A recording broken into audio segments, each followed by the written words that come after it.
তো এখানে একটা মিস্ট্রি আছে না, যে নবী বলছেন দাজ্জাল বের হবে এই জায়গা থেকে অথবা এই জায়গা থেকে অথবা এই জায়গা থেকে, সেই নবী নিজেই মদিনায় একজনকে দাজ্জাল মনে করছেন কেন? ও আগমন হবে কোত্থেকে ওটা নিয়ে বসে আছে। এখানে কনক্লুশনটা আমি বলি, কনক্লুশন হচ্ছে এই সাবজেক্টটা এত বেশি ডিফিকাল্ট, এত বেশি গভীর, যেটা 2-4টা হাদিস দিয়ে আপনি মানে এক্সপ্লেন করতে পারবেন না। এর সাথে আপনার জিওপলিটিক্স লাগবে, ইকোনমিক্স লাগবে, জিউসদের হিস্ট্রি লাগবে, তাওরাতে ওদের মাসিহের প্রতিশ্রুতি লাগবে, আরও অনেক বিষয় আছে। সব কিছু একসাথে করার পরে আপনার একটা কনক্লুশন আসতে পারেন। তা আমরা এখন যেটা করি, এটা মুসলিম উম্মার একটা ধর্মতাত্ত্বিক সংকট চলছে, আমরা পয়সার এক পিঠ দেখেই কথা বলা শুরু করি। খুব খুব সমস্যা এটা। কখনোই আংশিক জ্ঞান নিয়ে কোনো রকমের কনক্লুশনে যাবেন না, যেটা আমরা করে থাকি প্রত্যেকটা ক্ষেত্রেই। ফিকহি মাসলাতে হাত বাঁধা নিয়ে, হ্যাঁ, পায়ে পা, আমিন, রফুল্লাহ দাইন, এই সূরা ফাতিহা, প্রত্যেকটা মাসলাতেই যে কনফ্লিক্টগুলো হচ্ছে সমাজে, এটা একটাই কারণে হচ্ছে, because of lackings of knowledge. মানে আমরা জ্ঞানের স্বল্পতার সমস্যায় ভুগি। একটা আংশিক জ্ঞান নিয়ে, পার্শিয়াল নলেজকে আমরা কি করি, ইটার্নাল মনে করা শুরু করি। আমরা পার্শিয়াল নলেজ নিয়ে পথ চলি, কিন্তু মনে করি এই নলেজটা হচ্ছে ইটার্নাল। এটাই সমস্যা। তো এই জন্যে আমি ইয়াংদেরকে রিকোয়েস্ট করবো যে 4টা 5টা 10টা বই পড়ে বা 2-4টা হাদিস পড়ে, চিকন চিকন কিছু বই পড়ে বড় বড় ইস্যুসগুলোর কনক্লুশনে যাবেন না। আর এটা নিয়ে তো তর্ক করার কোনো প্রশ্নই ওঠে না। তো যেটা বলছিলাম, জিউসরা এখানে তাহলে কী করছিল? জিউসরা মদিনায় নবীর অপেক্ষাই করছিল, শেষ নবী মুহাম্মদ সাল্লাল্লাহু আলাইহি ওয়াসাল্লামের অপেক্ষা করছিল, ঠিক যেমনটা তারা এখন প্যালেস্টাইনে করছে। কেন করছে? বিকজ অফ এই কারণ। এখন ওই ইয়াসরিবের যুবকরা কিন্তু শুনেছিল ইহুদিদের কাছে যে কে আসবেন, মুহাম্মদ সাল্লাল্লাহু আলাইহি ওয়াসাল্লাম বা একজন শেষ নবী আসবেন। তারা তো নাম জানতো না। নাম জানতো? তারা এতটুকু জানতো, তাওরাতে লেখা ছিল সেই নবীর নাম হচ্ছে আহমদ। কি নাম? আহমদ। এবার নবী সাল্লাল্লাহু আলাইহি ওয়াসাল্লাম আবার আরও একবার শক্তিশালী হলেন, কার মধ্য দিয়ে? এই যুবকদের মধ্য দিয়ে। 6 জন যুবক, মাত্র 6 জন। এই 6 জন তারা আবার মদিনায় ফিরে গেলেন, পরের বছর 12 জনকে নিয়ে আসলেন। এবার এই 12 জনের সাথে নবীজি আরও একজনকে পাঠিয়ে দিলেন, তার নাম হচ্ছে মুসআব বিন উমাইর, যার কথা আমি বলছিলাম উহুদের যুদ্ধে যিনি শহীদ হয়েছেন। উহুদের যুদ্ধে শহীদ সেই সাহাবী মুসআব বিন উমাইর। এই যে এই ছেলেও দাঁড়িয়েছিল তো মুসআব বিন উমাইর রাদিয়াল্লাহু আনহুর কবরের সামনে। ওকে জিজ্ঞাসা করেন যে ও কোনো সুঘ্রাণ পেয়েছে কিনা। অনলাইন তো গরম করে ফাটিয়ে রেখে দিছে। ওকে জিজ্ঞাসা করেন। আমরা তো মনে করছিলাম এটা সবাই পায়, আমরা মনে করছিলাম এখানে যারাই আসে তারাই মনে হয় পায়। বাংলাদেশে আসার পরে বুঝলাম যে সবার ভাগ্যেই সৌভাগ্য হয় না। মুসআব বিন উমাইর এবং হামজা রাদিয়াল্লাহু আনহুর কবরটাকে ঘিরে রাখা হয়েছে একসাথে। 80টার বেশি তরবারের আঘাত ছিল তার গায়ে শাহাদাতের সময়। নবী সাল্লাল্লাহু আলাইহি ওয়াসাল্লামের চেহারার সাথে তার চেহারা কিছুটা মিল ছিল। তো এই সাহাবীকে নবীজি পাঠিয়েছেন মদিনায়, তুমি এই 12 জনের সাথে যাও, মদিনায় গিয়ে দাওয়াতি কাজ করতে থাকো। মাত্র 1 বছরের ব্যবধানে, উইদিন 1 ইয়ার, মুসআব বিন উমাইর রাদিয়াল্লাহু আনহুর দাওয়াতের ফলে 75টা পরিবার ইসলাম কবুল করেছে। এই যে ইসলাম একদিক থেকে সংকীর্ণ হতে লাগলো আর মদিনার দরজা খুলতে লাগলো। কাদের হাত ধরে? বৃদ্ধদের না ইয়াংদের? ইয়াংদের। এবার মুসআব বিন উমাইর রাদিয়াল্লাহু আনহু দাওয়াতে যে পরিবার ইসলাম কবুল করেছে তারা এসে নবী সাল্লাল্লাহু আলাইহি ওয়াসাল্লামের কাছে বায়াত করলেন। এবার নবী সাল্লাল্লাহু আলাইহি ওয়াসাল্লামের কাছে হুকুম আসলো, আপনি আবার হিজরত করেন। কোথায়? মদিনায়। এই যে শুরু হলো হিজরত। ওইবার মদিনায় গিয়ে শুরু হলো ইসলামিক হুকুমত। তখন ইসলামিক মানে পলিটিক্যাল ক্ষমতা আমাদের হাতে আসলো। নবী সাল্লাল্লাহু আলাইহি ওয়াসাল্লাম সেখানকার রাষ্ট্রপতি হলেন। মদিনা সনদ তৈরি করা হলো, মসজিদ নববী তৈরি করা হলো, মানে যত রকম রাষ্ট্রীয় ফাংশন সব ওখান থেকে শুরু হলো। এটা হলো ইসলামের পার্ট 2, মানে সিরাতের সেকেন্ড পার্ট। এটাই সবচেয়ে বড় পার্ট, মানে এখানেই সবচেয়ে বড় বড় জিনিসগুলো ঘটেছে। কিন্তু বেস তৈরি হয়েছে কিন্তু প্রথম 13 বছরে। কাদের হাত ধরে? ইয়াংদের হাত ধরে। ইয়াংদের হাত ধরে। এবার এই মদিনাতেই হচ্ছে বদর। এই মাদানী যুগে কি হচ্ছে? বদর। তারপরে হলো উহুদ।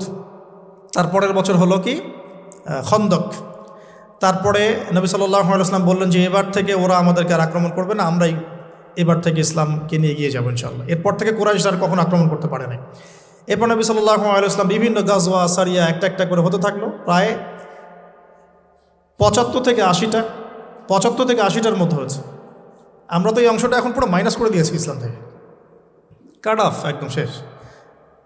ভুলেও কেউ এই শব্দ ব্যবহার করে ফেললেই তাকে যে চতুর্দিক থেকে যেমন সমালোচনার গালিগালাজ আর আক্রমণের শিকার হতে হয়, এটাই তো ইন্ডিকেশন দিচ্ছে যে দাজ্জালের যুগ অলরেডি চলে আসছে। সে তো টোটাল ইসলামের টোটালিটি বরদাস্ত করবে না আপনার কাছ থেকে। এখন যাই হোক, আল্লাহ রাব্বুল আলামিন এভাবে আস্তে আস্তে আস্তে আস্তে ইসলামকে বিজয় করতে লাগলেন। পররাষ্ট্রনীতি অ্যাপ্লাই হতে লাগলো। মুলকা ফারিস আর রোম, পারস্য এবং রোমের মতো বড় বড় সাম্রাজ্যের পতন ঘটতে শুরু করল। ইসলাম পৃথিবীর বুকে শক্তিশালী হওয়া শুরু করলো। হুদাইবিয়ার সন্ধি হলো, ওমরা কাজা করলেন। তারপরে নবী সাল্লাল্লাহু আলাইহি ওয়াসাল্লাম 10 বছরের সন্ধিতে আসলেন। এই সন্ধির অল্প কিছুদিনের মধ্যেই প্রায় বিনা যুদ্ধে পুরো মক্কাটা আবার বিজয় করা হয়েছে। সুবহানাল্লাহ। কোন মক্কা?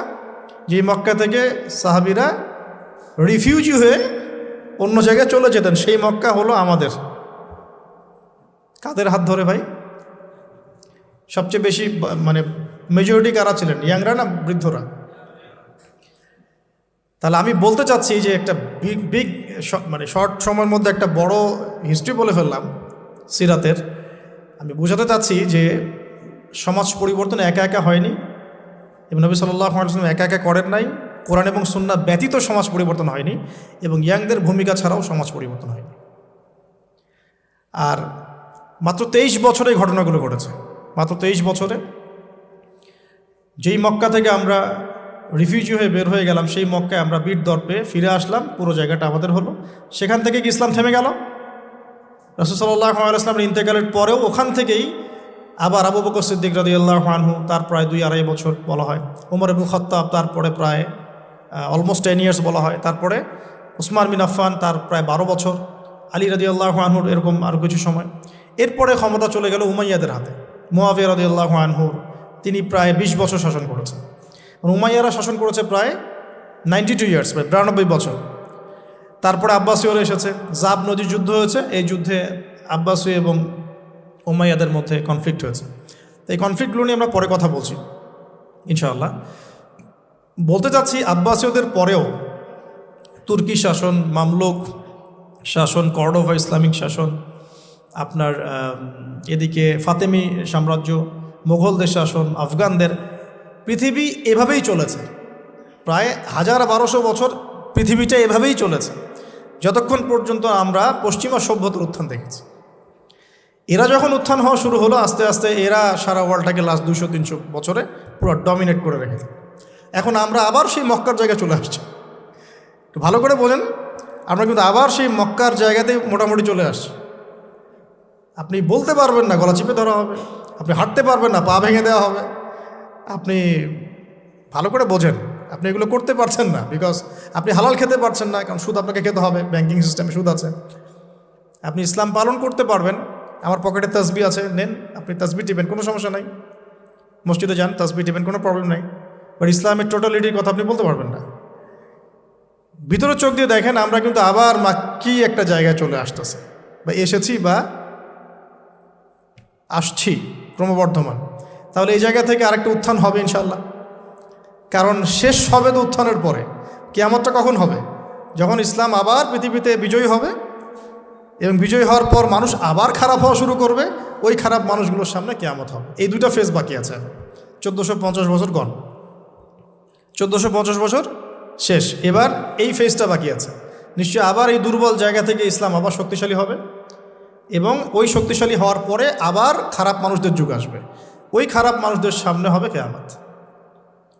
এখন ওই দিকে চিন্তা না হয় আমরা বাদ দিলাম। এখন এই দুর্বল জায়গা থেকে শক্তিশালী করার জন্য সবচেয়ে বড় ভূমিকা কাদেরকে পালন করতে হবে? আমরা তো সুন্নত দেখলাম কিভাবে পরিবর্তন হয়েছে। এখন আসেন এই জায়গা থেকে একটু কাটকোটটা কিছু কথা বলে শেষ করি। যে প্রিয় ভাই বা বোনরা হয়তো শুনছেন নাকি? আচ্ছা, লাইফের ডেফিনেশন কি? লাইফের ডেফিনেশন হচ্ছে, আমরা বলি না যে আমরা অণু নিয়ে কথা বলি, পরমাণু নিয়ে কথা বলি না, আমরা গঠন একক নিয়ে কথা বলি। এগুলো তো আমরা পড়েছি, মাশাআল্লাহ, পড়ে এই পর্যায়ে এসেছে।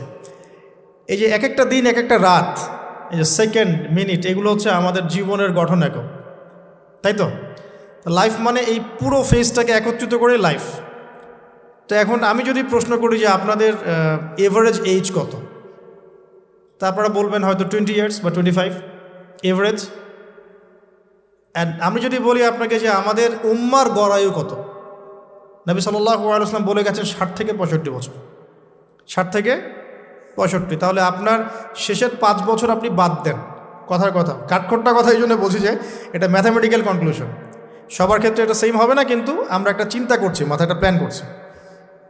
শেষের লাস্ট 5 ইয়ার্স আপনি কাট অফ করেন, ধরেন 60-র মধ্যে এখন 25 আপনার গড় এজ, 25 কাটেন, বাকি আছে কতটুকু বলেন?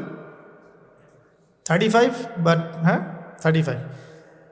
35 ইয়ার্স আপনার হায়াত বাকি আছে মনে করেন, আমার হায়াত বাকি আছে মনে করেন, কথার কথা, আল্লাহু আ'লাম বিস-সাওয়াব। তা আপনার প্ল্যান কি লাইফকে নিয়ে? কাটকট থাক, যেটা শব্দটা বললাম একটু এই জন্য বলছি যে এখন আপনার একটু আঘাত লাগতে পারে। 25 ইয়ার্স ফ্রম ইউর লাইফ, এটা গন কেস, শেষ। এই 25 বছর আপনি কি করেছেন? You really what have you done? কী করেছেন আপনি এই 25 বছরে? সত্যি সত্যি কি 25 পারা কোরআন পড়েছিলেন কি? 25 বার কোরআন দেখেছেন কি চোখ দিয়ে? 25 বার নামাজের জন্য মসজিদে গিয়েছেন কি? জাস্ট আস্ক ইউর সেলফ, মানে এই কথাগুলো আপনি আপনাকে আজকে রাত্রে জিজ্ঞাসা করবেন।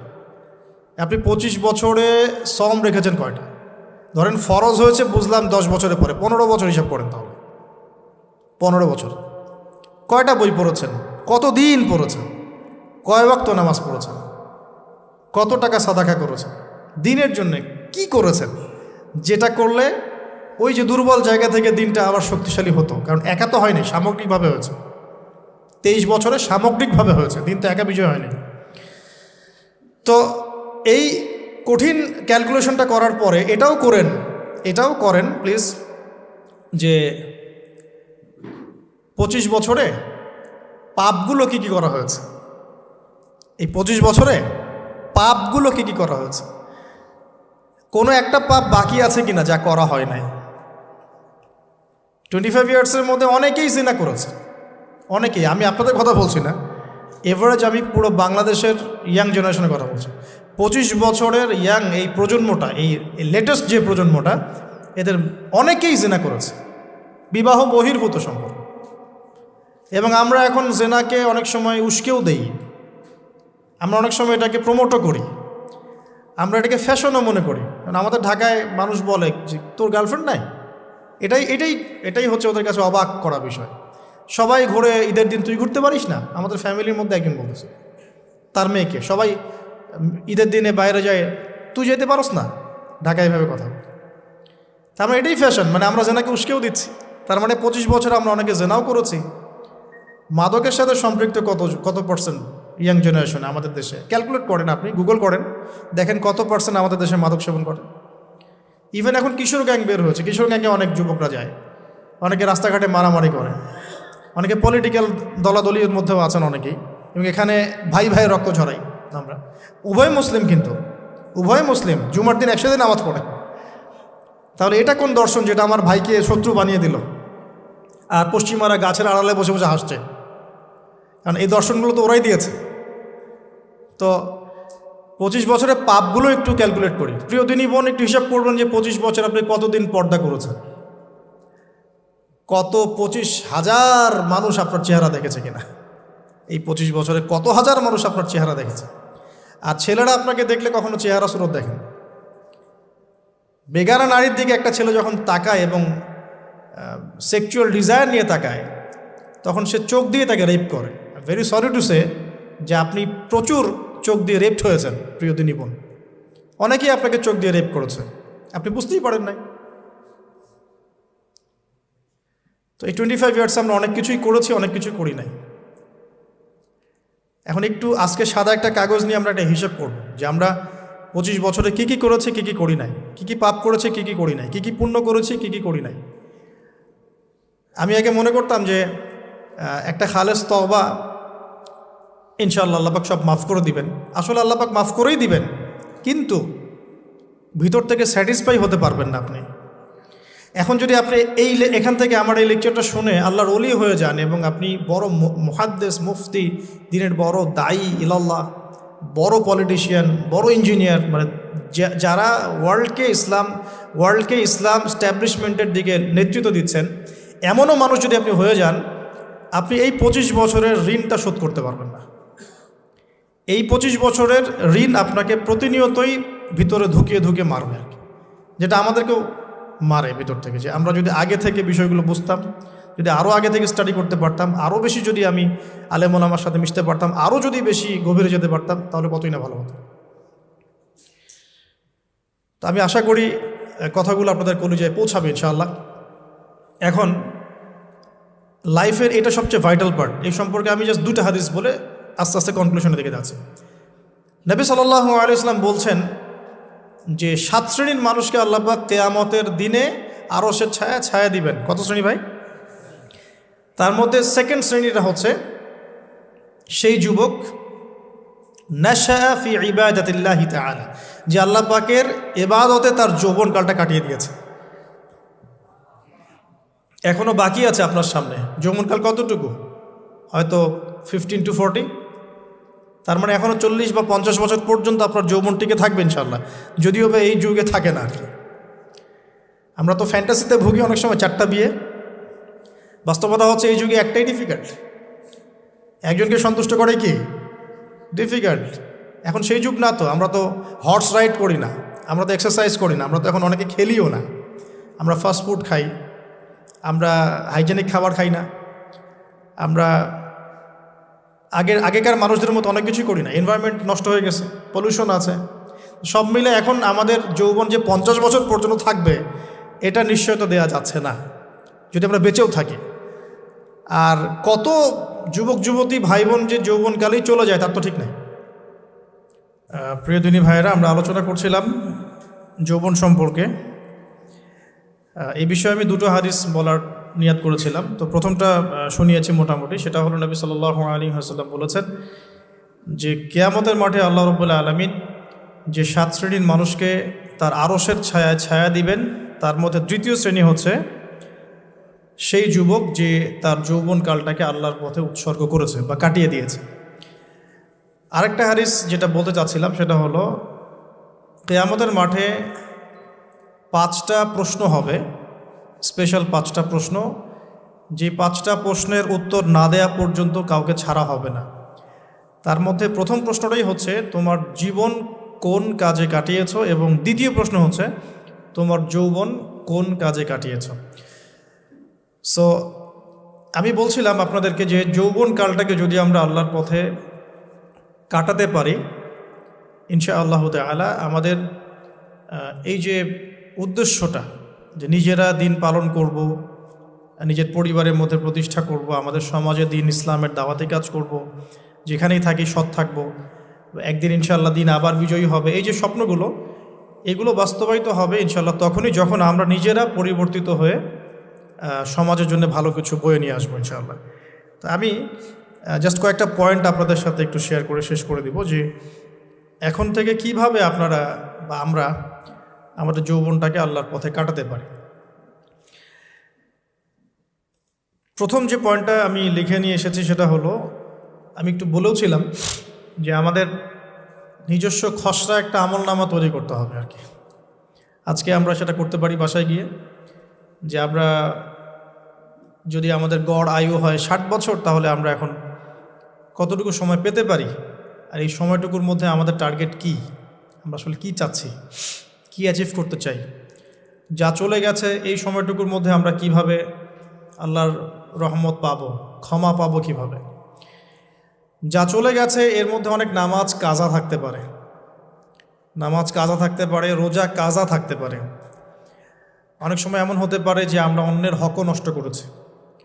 প্রথম যে কাজটা করা উচিত সেটা হলো খালেস তওবা। 1 নাম্বার তাহলে আমরা বলতে পারি, যদি আমরা এখন সংকটগুলো চিহ্নিত করে সমাধানের পথে হাঁটতে চাই, তাহলে আমাদের যৌবনটা আল্লাহর পথে উৎসর্গ করা ছাড়া কোনো অপশন নাই। উৎসর্গ বলতে আমি বোঝাচ্ছি কাটিয়ে দেয়া, আল্লাহর ইবাদত করে কাটিয়ে দেওয়ার কোনো বিকল্প নাই। তার জন্য প্রথমত আমাদের নিজেদের জীবনের কৃতকর্মগুলোর হিসেব নিকাশ মেলাতে হবে, 1 নাম্বার। আর 2 নাম্বার হচ্ছে বিশুদ্ধ তওবা করে আল্লাহর পথে ফিরে আসতে হবে। বিশুদ্ধ তওবা কিভাবে করব এটা আমরা অনেকে বুঝি না। অনেকে মনে করি যে মুখ দিয়ে জাস্ট আস্তাগফিরুল্লাহ বললেই হয়তো তওবা হয়ে যায়। বিষয়টা এমন নয়। বিশুদ্ধ তওবা হচ্ছে আপনি আল্লাহর দিকে পরিপূর্ণ অভিমুখী হবেন, রুজু করবেন, এর নাম হলো বিশুদ্ধ তওবা।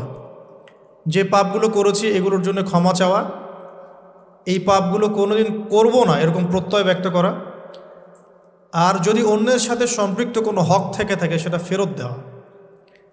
তো আমরা আজকে গিয়ে সুন্দর করে অজু করে 2 রাকাত নামাজ পড়তে পারি। 2 রাকাত নামাজ পড়ে আমরা আল্লাহকে বলতে পারি যে আস্তাগফিরুল্লাহাল্লাযী লা ইলাহা ইল্লা হুয়াল হাইয়ুল কাইয়্যুম ওয়া আতুবু ইলাইহি। আল্লাহ, আমি আমার জীবনের এই যে একটা বড় সময় তোমার থেকে দূরে ছিলাম, নামাজ কাজা হয়েছে, রোজা কাজা হয়ে গেছে, চোখের হেফাজত হয় নাই, জিনা হয়ে গেছে নাউজুবিল্লাহ, মাদকের সাথে সম্পৃক্ত ছিলাম নাউজুবিল্লাহ, আমরা মিউজিক্যাল ইনস্ট্রুমেন্ট প্লে করেছি, ইত্যাদি ইত্যাদি। এগুলো থেকে আল্লাহ আমরা আজকে তোমার কাছে তওবা করছি, ক্ষমা চাচ্ছি এবং আগামী দিনগুলোতে তোমার হুকুম আহকাম মেনে চলার তৌফিক চাচ্ছি। 2টো জিনিস খুব প্রয়োজন, একটা হলো তৌফিক, একটা হলো দোয়া। আপনার প্রচেষ্টা আল্লাহর কাছে দোয়া করতে থাকা এবং আল্লাহর কাছে তৌফিক কামনা করতে থাকা। আল্লাহ পাক যাকে ইচ্ছা তাকে তৌফিক দিয়ে থাকেন। আল্লাহ রাব্বুল আলামিন যাকে ইচ্ছা তাকে তৌফিক দিয়ে থাকেন। যে আল্লাহর কাছে যত বেশি চাইবে আল্লাহ পাক তত বেশি দিবেন ইনশাআল্লাহ। তো এই জন্য চেয়ে নিতে হবে, প্রথমত চেয়ে নেবেন যে আল্লাহ আপনি আমাকে তৌফিক দিন যাতে করে আমি আমার পুরো জীবনটাকে আপনার ইবাদতে কাটাতে পারি, আরও সে ছায়া পেতে পারি। আল্লাহ কবুল করুন, আমিন। এখন ইস্তেগফার করার পর যার যার হক তাকে তাকে ফিরিয়ে দেওয়া উচিত।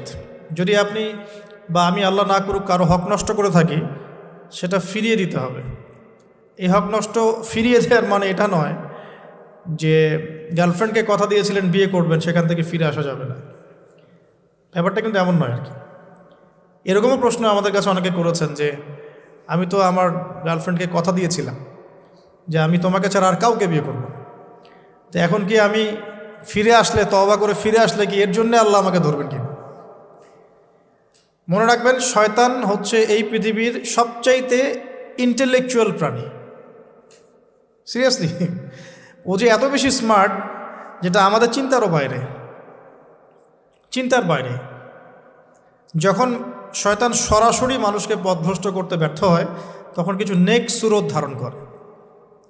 দিনী ভাই দিনী বোন, এটা নেক সুরত, ঠিক আছে। তারপরে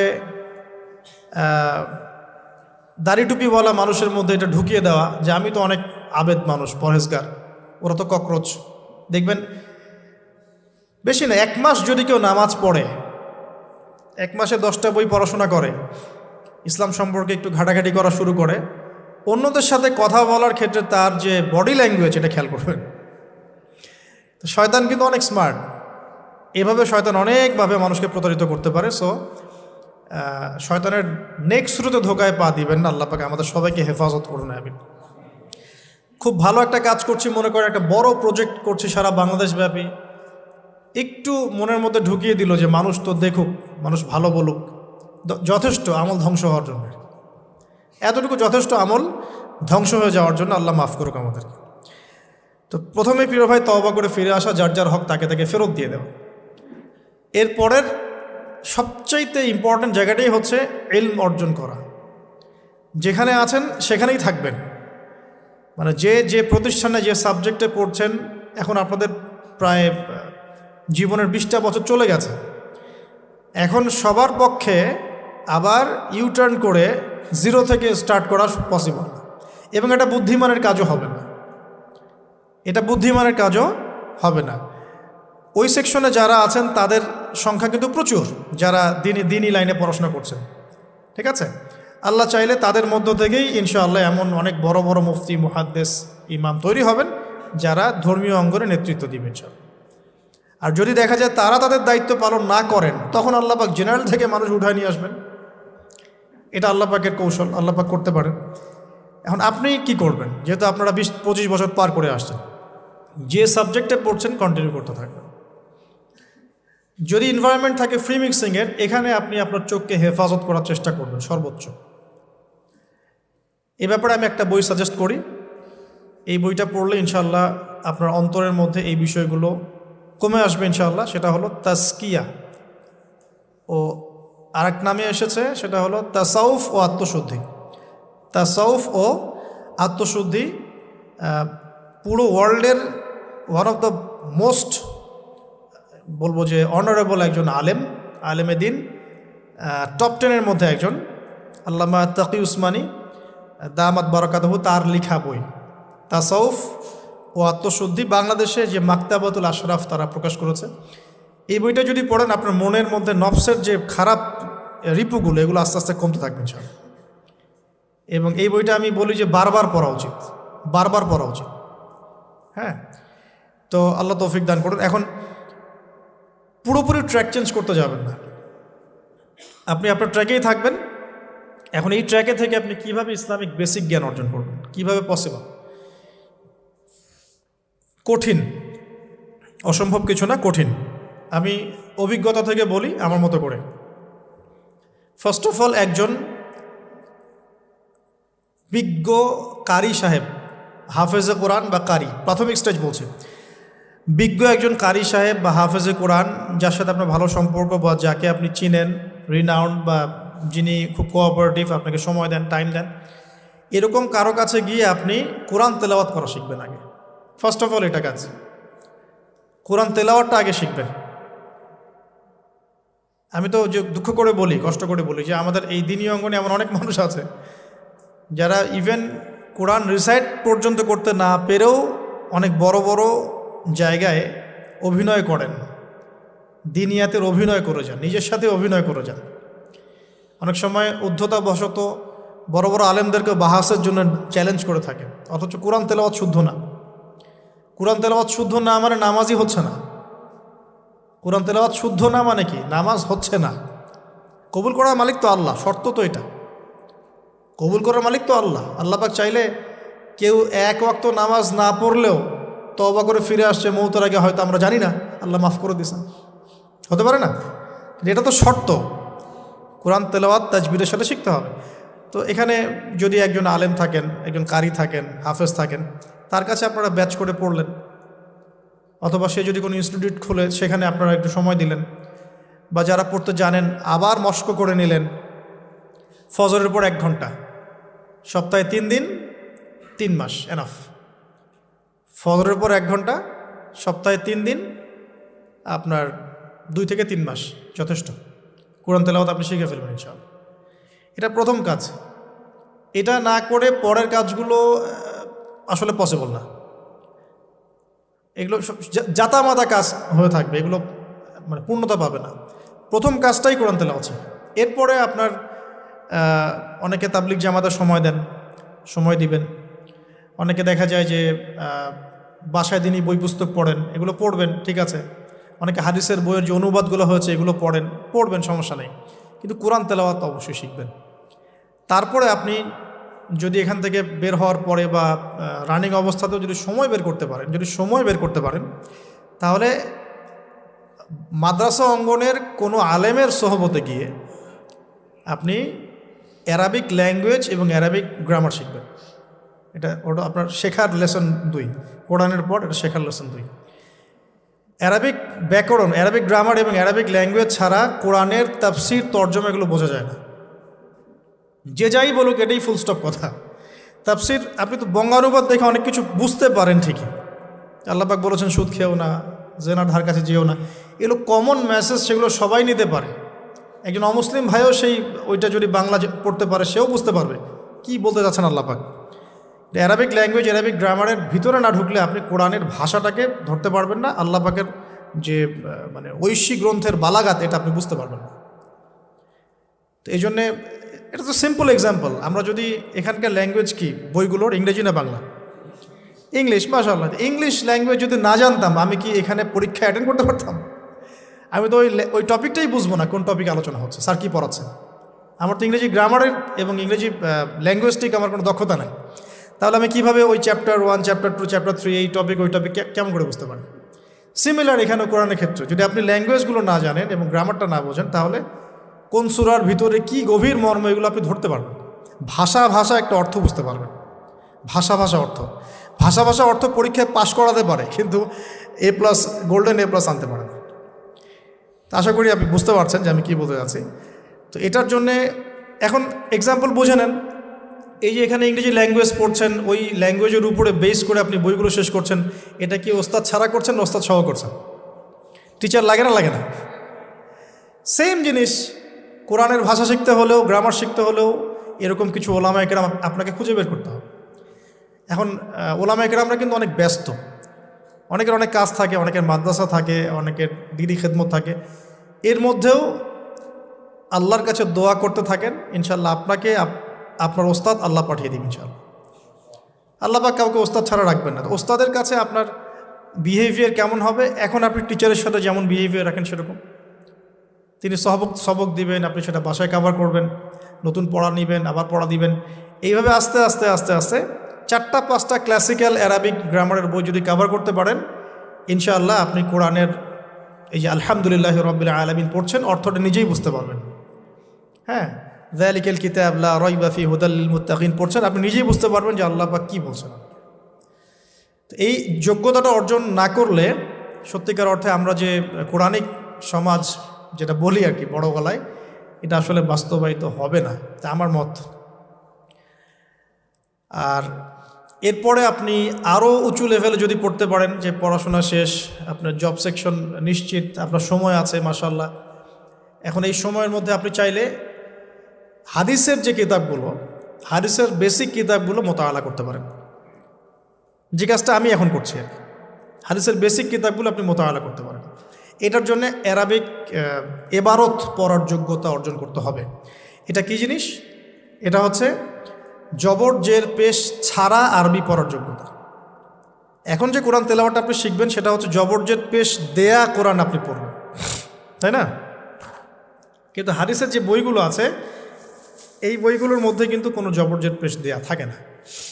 মৌলিক কিতাবের কথা বলছে, মৌলিক যে বইগুলো, অনেকে মনে করেন অনুবাদ করা বইগুলোই মনে হয় মূল বই। এগুলো হচ্ছে ওই বইগুলোর অনুবাদ, আংশিক অনুবাদ, পুরোপুরি অনুবাদ নয়। মূল বইগুলো পড়তে হলে এবারত পড়ার যোগ্যতা অর্জন করতে হবে। এটা level 3, Arabic grammar, Arabic language শেখার পর এই লেভেলে মানুষ যায়। তাহলে একটু ধাপগুলো চিন্তা করতে থাকেন, কোন ধাপে গিয়ে কোন বইগুলো পড়তে হয়। আর অনেক সময় আমরা কি উদ্ধত আচরণটাই না করি হুজুরদের সাথে, আলেমদের সাথে, স্কলারদের সাথে, বিকজ আমাদের সামনে একটা চমৎকার প্ল্যাটফর্ম আছে ফেসবুক, তাই না? এখানে তো মানে রাত দিন, দিন আর রাত একে, রাতকে দিন বানানো যায়, দিনকে রাত বানানো যায়। হ্যাঁ, এখানে ওই যে আলোর প্রতিসরণের মতো হয় আর কি, সাইজ এতটুকু, বিম্ব হবে এত। তো আল্লাহ মাফ করুক আমাদেরকে। এখন হাদিসের মোতালা যদি করতে না পারেন, ওই পর্যায়ে যেতে না পারেন, তাহলে কি? তাহলে ওই হাদিসের মধ্যে যে কিতাবগুলো বাজারে অনুবাদ হয়েছে ওগুলো পড়তে হবে। যেমন অনুবাদ হয়েছে ফয়জুল কালাম, ফয়জুল কালাম একটা হাদিসের কিতাব, মাদ্রাসায় পড়ানো হয়। এর মধ্যে চমৎকার অনেকগুলো হাদিস আছে, প্রায় সম্ভবত 1000-এর বেশি হবে। এরপরে মোতালা করতে পারেন আপনি মিশকাতুল মাসাবিহ, এই বইটাও অনুবাদ হয়ে গেছে, এটাও ভালো কিতাব মাশাআল্লাহ। এরপরে আছে রিয়াদুস সালেহিন, এটাও একটা চমৎকার কিতাব। বুলুগুল মারাম মিন আদিল্লাতিল আহকাম, এটা একটা কিতাব আছে, এটাও মোতালা করতে পারেন হাদিসে। এরপরে আছে আপনার এখন যেটা বলছি, ইসলামিক ফাউন্ডেশন হয়েছে অনেক আগেই। এছাড়া বাংলা বাজার ঢাকায় যে ইসলামিক লাইব্রেরিগুলো, প্রকাশনা সংস্থাগুলো আছে, তারা মোটামুটি আবু দাউদ, তিরমিজি, নাসাই, ইবনে মাজা, কোনো প্রকাশনী বুখারী মুসলিমের কিছু ভার্সনও অনুবাদ করেছে। তবে এই উঁচু লেভেলের হাদিসের কিতাবগুলো শুরুতেই হাত দেওয়া যাবে না, এটা একটা মাথায় রাখবেন।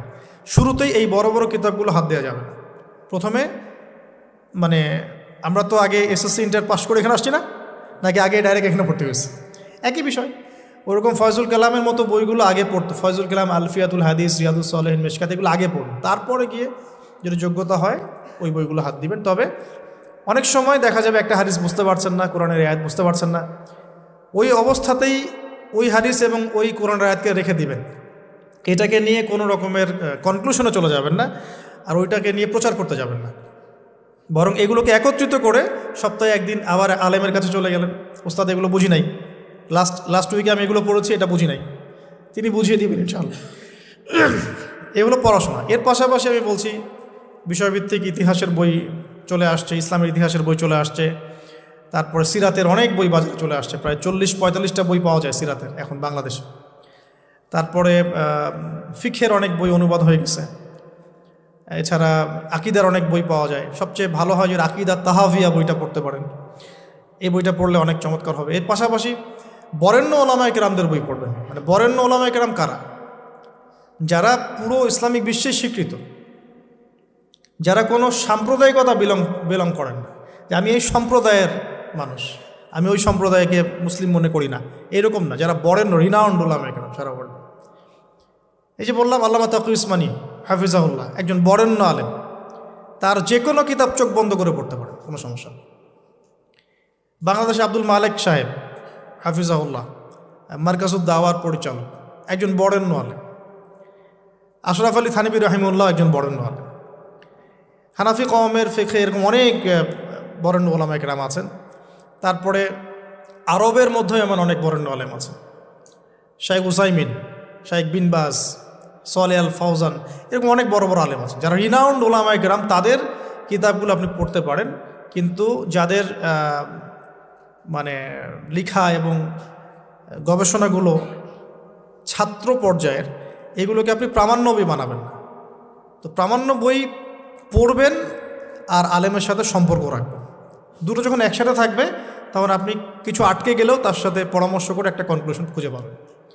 এগুলো জাস্ট বই সংক্রান্ত কথা বললাম। এখন এগুলো হচ্ছে সবচেয়ে বড় বিষয়টা হচ্ছে, এগুলোর চাইতে বেশি বড় বিষয় হচ্ছে যে কোনো একজন, অন্তত পক্ষে একজন, আপনি চাইলে 10 জনের সাথেও রাখতে পারেন, কিন্তু অন্তত পক্ষে একজন মুহাক্কিক আলিমের সাথে আপনি সম্পর্ক রাখবেন পরামর্শের জন্য। অন্তত পক্ষে একজন মুহাক্কিক আলেমের সাথে, মানে হকপন্থী মুহাক্কিক আলেমের সাথে আপনি সম্পর্ক রেখে চলবেন। এটা অনলাইনের যুগ, এটা তো কিন্তু সহজ। আর এই সম্পর্ক শুধু অনলাইন কেন্দ্রিক হবে এমনটাও বলছি না। তার সাথে সাক্ষাৎ করবেন, তার কাছে নসিহত নেবেন, তার কাছে গিয়ে কিছু পড়বেন, হ্যাঁ, তাকে দেখবেন তিনি কিভাবে আমল করেন, ব্যক্তি জীবনে তিনি কেমন, তিনি আপনাকে কী নসিহত করেন, তার সাথে মিশবেন। সোহবত মানে কি? মানে আমরা কি শুধু টিচারদের মানে পড়াশোনাগুলোই ফলো করি না, টিচারকে দেখিও বটে। আমরা বস্তুবাদী এডুকেশনের ক্ষেত্রে হয়তো অত কেয়ার করি না, টিচার যেটা পড়াচ্ছেন ওটা জাস্ট টুকে নেই, পরীক্ষা পাশ করলেই হইল। আমরা টেন্ডেন্সি এমন, কিন্তু ইসলামিক এডুকেশনটা কিন্তু এমন নয়। সাহাবায়ে কেরাম রাদিয়াল্লাহু আনহুম আজমাইন তারা এই আমাদের মতো কাগজের বই পুস্তক পড়ে ইসলাম শেখেন নাই। কীভাবে শিখেছেন তাহলে?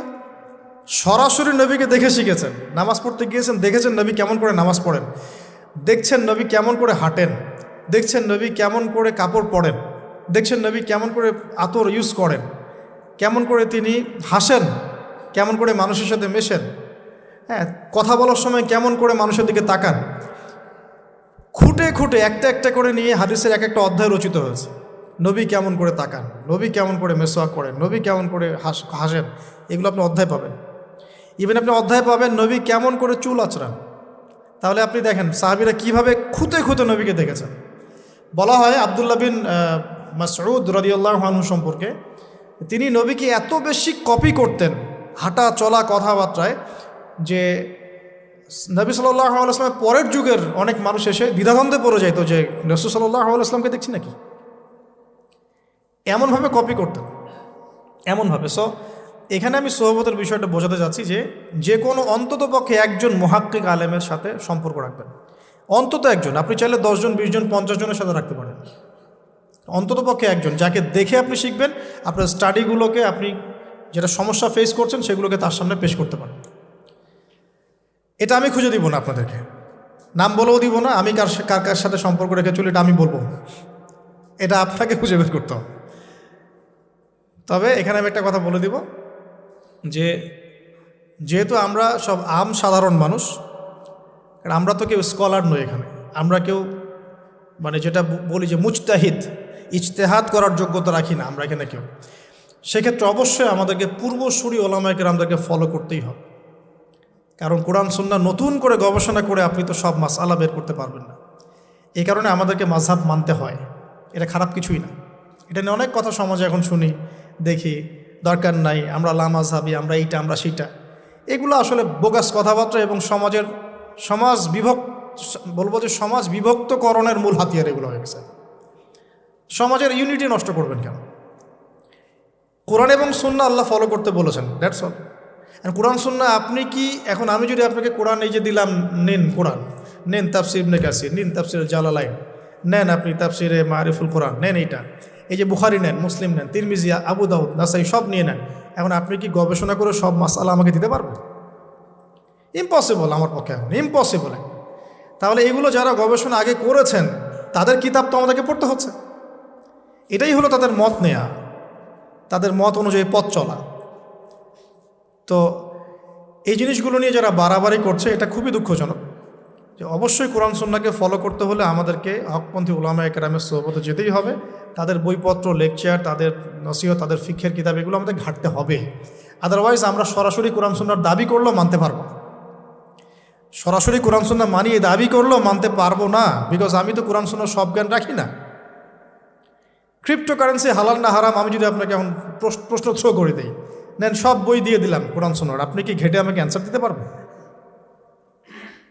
তাহলে এটা ঘাটবে কারা? যারা এটা ঘাটার যোগ্যতা রাখে। তারা ঘেটে যখন একটা প্যানেল করে একটা ফতোয়া যখন আসবে যে না এটাই, তখন আমরা সেটাকে ফলো করব, দ্যাটস অল। এই জিনিসটা রাসূল সাল্লাল্লাহু আলাইহি ওয়াসাল্লামের যুগেও ছিল, সাহাবীদের যুগেও ছিল, তাবেঈনদের যুগেও ছিল। এটা আস্তে আস্তে চলে আসছে এই পর্যন্ত। তো এখানে ক্লাসিক্যাল যে ইসলাম চলছে এখানে থাকলে আপনার বিভ্রান্ত হওয়ার কোনো চান্স নাই। কিন্তু এর আশপাশে ব্যাঙের ছাতার মতো অনেক মতাদর্শ এসেছে এখন, নতুন নতুন অনেক। এগুলোতে পা দিলে নেক্সট শুরুতে ধোকা খাবেন শয়তানের মতো। ওই যে বললাম শয়তান নেক্সট শুরুতে ধোকা দেয়, মনে হবে যে আমি তো সরাসরি কোরআন সুন্নাহ ফলো করি। আদতে আপনি কোরআন সুন্নাহই ফলো করছেন, আদতে আপনি কোরআন সুন্নাহর কিছুই ফলো করতে পারবেন না। ফলো করলেও আংশিক পারবেন, আংশিকটা পারবেন না। একটা মাসআলা মনে করেন, একটু বলেন এই জায়গায়, একটা মাসআলা মনে করেন এসেছে যে আমরা বর্তমান অর্থ ব্যবস্থায় আমরা কিভাবে আমাদের ব্যাংকিং সিস্টেমটা সাজাবো, ধরেন একটা মাসআলা এসেছে। এখন এই বিষয়ে যদি আমরা ইকোনমিক্সের উপর দক্ষ ওলামায়ে কেরামদের শরণাপন্ন না হই, আমরা কি অ্যান্সার নিতে পারবো? আমি কি পারবো উত্তর দিতে? আপনি কি পারবেন? যে কোরআন এবং সুন্নাহ গবেষণা করেছেন এবং যার কাছে অর্থনীতির জ্ঞান আছে, ওই রকম মুহাক্কিক কোনো আলেম আপনাকে বলতে পারবে এখন আমাদের কী করতে হবে। এই জিনিসটাই যদি আমরা বাংলাদেশের সংবিধান সম্পর্কে জানতে চাই, আমাদেরকে আইনজীবীর কাছে যেতে হবে। আমরা যদি রোগ নির্ণয় করতে চাই, ডক্টরের কাছে যেতে হবে। এখানকার ইঞ্জিনিয়ারিং যা পড়ানো হয় আমি কি সেটা বলতে পারবো? তাহলে আমাকে এখানকার স্যারের কাছে যেতে হবে, স্যার এখানকার বিষয়টা কী আমাকে একটু বুঝাই দেন। তখন তিনি তার জ্ঞান থেকে এবং তার জ্ঞানের সোর্স থেকে ঘেটে ঘেটে আমার জন্য কিছু সমাধান বের করে দিবেন, আমি তো সেটা ফলো করব। তো এই ফলো করা জিনিসটাকে যারা নেগেটিভলি উপস্থাপন করছেন এটা ঠিক না, এটা একটা উদ্ধত আচরণ হচ্ছে, অহংকার হচ্ছে। এই ফিতনাগুলো থেকেও বেঁচে থাকতে হবে। এই জন্য আমি বললাম অন্তত একজন মুহাক্কিক আলেমকে ধরে বসে থাকবেন। এটা আমি কিন্তু পীর মুরিদি বুঝাচ্ছি না, ঠিক আছে? আমি বুঝাচ্ছি যে আপনি মানুষের সোহবতে থাকবেন, পরামর্শ ভিত্তিক, যে কোনো একজন হকপন্থী আলেম। এখন এরপর কি? এরপরে আপনি পড়াশোনা চালিয়ে গেলেন, আলেম আপনার কাছে পরিচিত আছেন, আপনি টাচে আছেন, পড়াশোনা করছেন, কোরআন হাদিস মোতালা করছেন, মাশাআল্লাহ দ্বীনের জ্ঞান অর্জন করছেন। এখন আপনি আপনার সাধ্যমতো দাওয়াতি কাজ করবেন। যতটুকু দাওয়া আপনার দেওয়ার যোগ্যতা আপনি অর্জন করেছেন বা পারছেন, অতটুকু ছোট ছোট করে 5 মিনিট 10 মিনিট, একটা হাদিস 2টা হাদিস, এভাবে মানুষের মধ্যে ইসলামটাকে প্রচার করতে থাকে ইনশাআল্লাহ। তবে যে বিষয়গুলো নিয়ে সমাজে ইখতিলাফ, দ্বন্দ্ব দেখা যায়, এগুলো নিয়ে আপনি কথা বলতে চান, এগুলোর কোনো সমাধান নাই। মানে এগুলো কখনো শেষ হবে এমনটা মনে হচ্ছে না। ইলা ইয়াউমিল কিয়ামা, কিয়ামত পর্যন্ত এগুলো শেষ হবে এমনটা বোঝা যাচ্ছে না। এই জন্য আমরা এখানে আগুন আর উস্কে দেওয়ার দরকার নাই।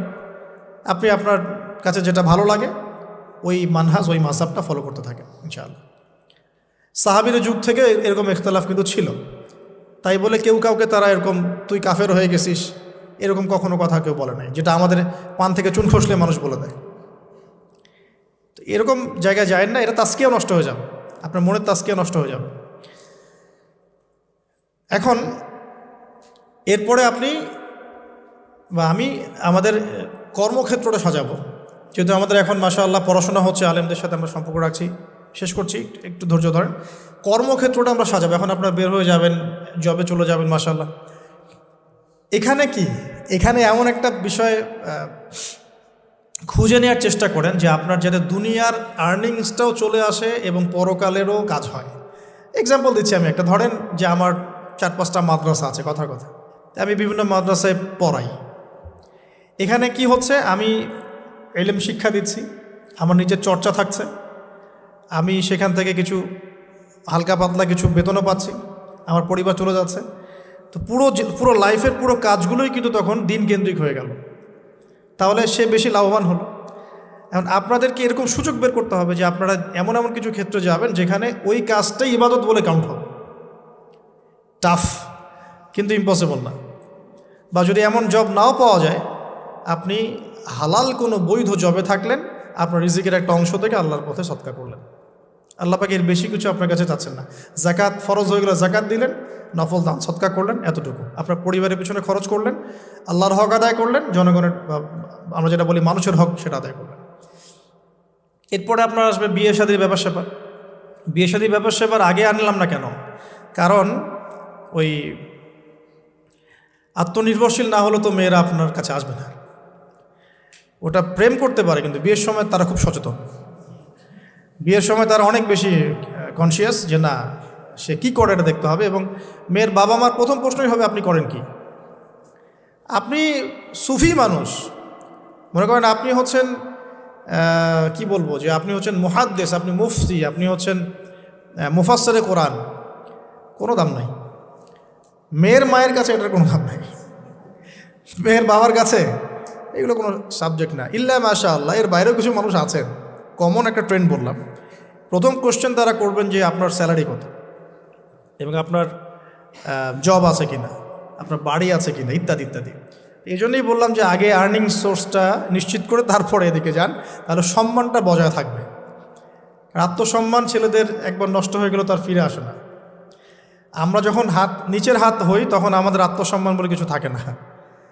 আপনার আর্নিং যদি মাসে 50,000 1 লাখ টাকাও হয়, এই টাকাগুলো কিন্তু খুব বেশি বড় না এখন। কারণ এখন 1 লাখ টাকার মান আর 1 লাখ টাকা নাই, এখন ওটা 50,000 চলে আসছে। আস্তে আস্তে হয়তো আরও কমবে। যারা এগুলো বোঝেন না তারা অযথাই সমালোচনা করেন, কিন্তু আসলে ব্যাপারটা এরকমই হচ্ছে। আমি তাদের হেদায়েতের জন্য দোয়া করি।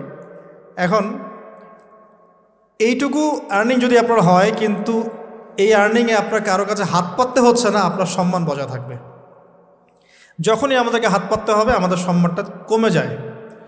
আর যদি কেউ ভুল করে ঘর জামাই হন তাহলে তো অবস্থা খারাপ, ঠিক আছে? তো এই জন্যে আয়ের একটা অংশ নিশ্চিত করতে হবে। এই জন্য একটু সবর করেন। এই সবরের সময়টা কি করবেন? বেশি বেশি ফোন চালাবেন, তাহলে সবর করতে পারবেন না। এই সবরের সময়টুকু মোতাআলা করবেন, পড়াশোনা করবেন, সম রাখবেন, আপনার রোজা রাখবেন, ভালো কাজে ব্যস্ত থাকবেন, ইনশাআল্লাহ প্রবৃত্তি নিয়ন্ত্রণে থাকবে। আর যদি আপনার বিকল্প অপশন থাকে, কৃষি অপশন থাকে, কৃষিকাজের সুযোগ আছে, ব্যবসার সুযোগ আছে, বা আপনার পৈতৃক সম্পত্তি আছে, সেক্ষেত্রে আপনি আগে বিয়ে করে রাখতে পারেন, সমস্যা নেই। এটা ডিফার করে মানুষের মধ্যে। আল্লাহ পাক আমাদের সবাইকে হালাল রিজিকের ব্যবস্থা করুন, দোয়া করি। রিজিকের এই অংশটুকুর মধ্যে একটা অংশ আল্লাহর জন্য রাখবেন। রিজিকের অংশের একটা অংশ আল্লাহর জন্যে, আর বাকি একটা অংশ পরিবারের জন্যে, একটা অংশ নিজের জন্যে, একটা অংশ বই কেনার জন্যে। এভাবে স্যালারিকে ভাগ করুন। এই ফেমাস হওয়ার আগে তো অনেক খ্যাতির বিড়ম্বনাও আছে। এর আগ পর্যন্ত আমি বই কেনার জন্য একটা একটা করে অংশ জমাতাম। অনেক সময় এমন হয়েছে যে একটা জায়গায় যেতে হবে, ভাড়াটাকে সেভ করেছি বই কেনার জন্য, হেঁটে হেঁটে গিয়েছি। বই আমাকে কেউ কিনে দেয়নি কখনো, এভাবেই কিনতে হয়েছে। এখন আলহামদুলিল্লাহ বাংলা বাজারে একবার ঘুরলেই হয়, মিনিমাম 40-50 হাজার টাকার বই হাদিয়ে পাওয়া যায়। লাস্ট টাইম আমি হাদিয়ে পেয়েছি 350টা বই। এই যেবার আসলাম এই কয়দিন আগে 350টা বই। বইয়ের প্রতি মহব্বত থাকলে আল্লাহ আপনাকে অনেক বই দিবেন। আমি যে বললাম না, হকপন্থী ওলামায়ে কেরামের সোহবতে থাকেন, আমি একজন আলেমকে দেখেছি সারাদিনই বই পড়ে, খালি বই পড়ে আর বই পড়ে। আর একটু পরপর খালি বলে লা ইলাহা ইল্লাল্লাহ, একটু পরপর খালি বলে লা ইলাহা ইল্লাল্লাহ। কথা বলেন মনে হচ্ছে যে মুক্তা ঝরছে, এত গভীর কথা বলেন যেটা বুঝতে হলে অনেক জ্ঞানের প্রয়োজন হয়।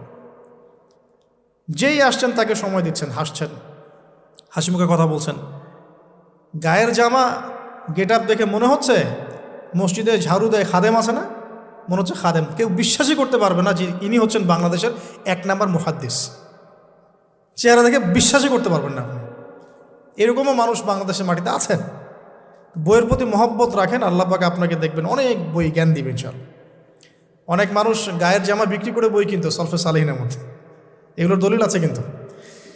তো বইয়ের জন্য একটা অংশ, আপনার আল্লাহর জন্য একটা অংশ, পরিবারের জন্য একটা অংশ। এই বিষয়গুলো শেষ করার পর দাওয়াতি কাজ বেগবান হবে এবং আলেম ওলামা সোহবতের সাথে ইউনাইটেড থাকবেন। ইউনাইটেড এটা কেমন? এই যে একটা আপনার অ্যাসোসিয়েশন করেছেন, আমি খুব অ্যাপ্রিসিয়েট করি এগুলো কাজ, কারণ এগুলো করতে হলে অনেক জজবা লাগে, ত্যাগ লাগে, শ্রম লাগে এবং এগুলো সমাজ পরিবর্তনের জন্য কাজ করে।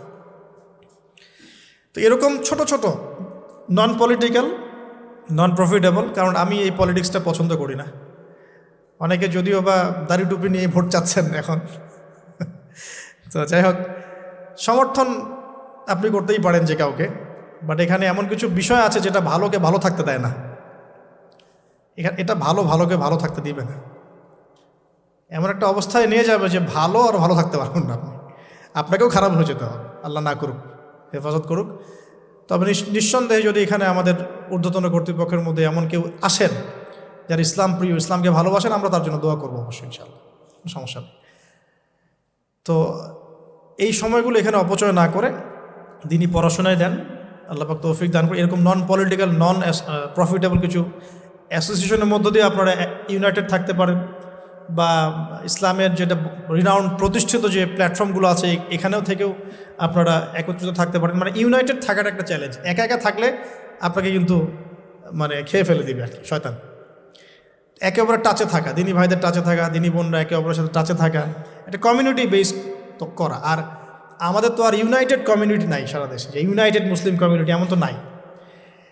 ইনশাআল্লাহ আল্লাহ চায় তো হবে কোনো না কোনো দিন ইনশাআল্লাহ।